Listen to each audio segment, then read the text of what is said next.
All right, so I don't usually make videos like this where I like call out other conservative political commentators because honestly, I don't think that the things that they have to say are really interesting or noteworthy or substantive or worth engaging with because the majority of them are just grifters, and Candace Owens is the grifter of all grifters. And I'm bringing this to your attention because this series of tweets that she put out yesterday was really just emblematic of the entire grift that they are perpetuating among their circles, because she basically outlines an exact perfect description of why we need something like a Medicare for all single payer system in this country as opposed to our for-profit rapacious system that we do have. And yet, even with outlining the exact logic and reasoning behind something like a Medicare for all system, she still does not seem to understand the situation. So here's the first tweet that she put out there. So the COVID vaccine saves lives, which is why the government is making it free. So she's obviously speaking from the perspective of like a leftist or something in her mind.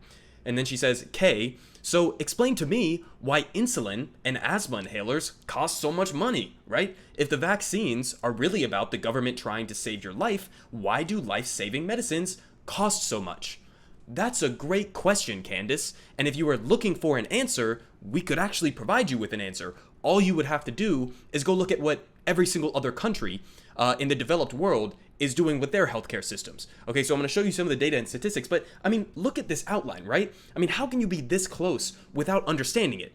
Yes, the COVID vaccine is free, and free in the sense that we didn't pay for it at the point of service, right? You didn't have to show up to the CVS pharmacy or whatever and then hand them $100 to get the COVID vaccine. They are free at the point of service in the exact same way that a Medicare for all type system and nationalization of our pharmaceutical industries would provide things like insulin and asthma inhalers for free. The entire reason why insulin costs multiple times more here in the United States than it would in a country like Canada is because their government steps in this process, and instead of just allowing these gigantic pharmaceutical companies and health insurance companies that exist for no purpose other than to rip you off, instead of letting them just price gouge everyone, in Canada, their government negotiates drug prices and sets caps on them and says, hey, your business model as a pharmaceutical producer or as any producer of medicines or health insurance, your sole purpose is to accumulate as much profits off of the backs of your constituents, whether it's Canadians or Americans. Their sole purpose is to extract profits by denying people healthcare.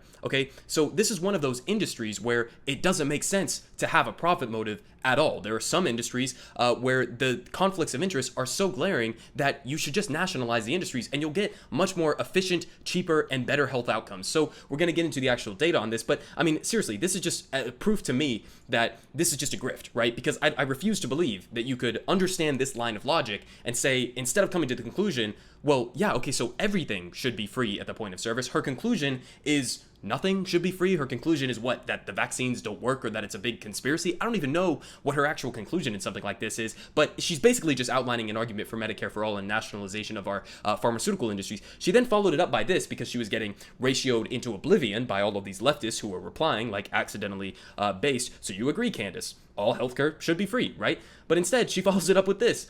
It's 2021, and there are still grown adults who believe that there is such a thing as free healthcare and free vaccines.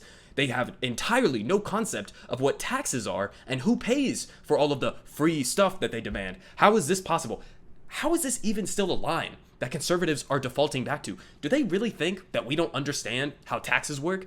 The point that people make in arguing for Medicare for all and the nationalization of our big pharmaceutical industries, the entire point is, to the extent that you would have to raise taxes on people in order to pay for a nationalized health service, it would be less than the current amount that they are paying to private insurance companies. It would be less than the amount that they are currently paying to get their insulin, to get their asthma inhalers, as you just said. That's the whole point. This is a simple numbers game, and let's go ahead and look at the numbers because that's the easiest way to go about dissecting this. So we'll start up here. The US spends more on healthcare per capita than any other country.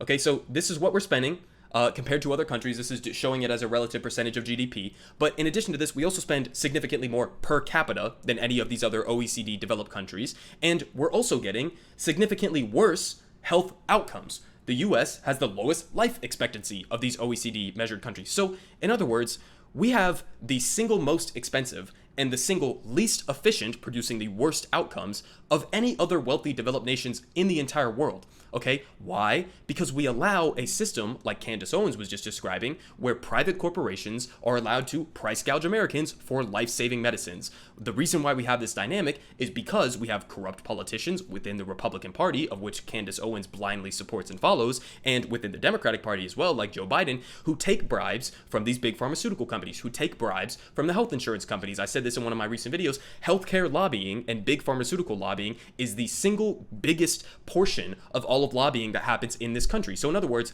the health insurance companies and the big pharmaceutical companies are spending more money to bribe our politicians to oppose legislation like Medicare for all than any other industry that exists, even more than our military industrial complex, even more than all of these other perverse industries that we have that are for profit in this country. Okay, so again, this is a very simple argument that she herself was outlining and still somehow didn't come to the right conclusion.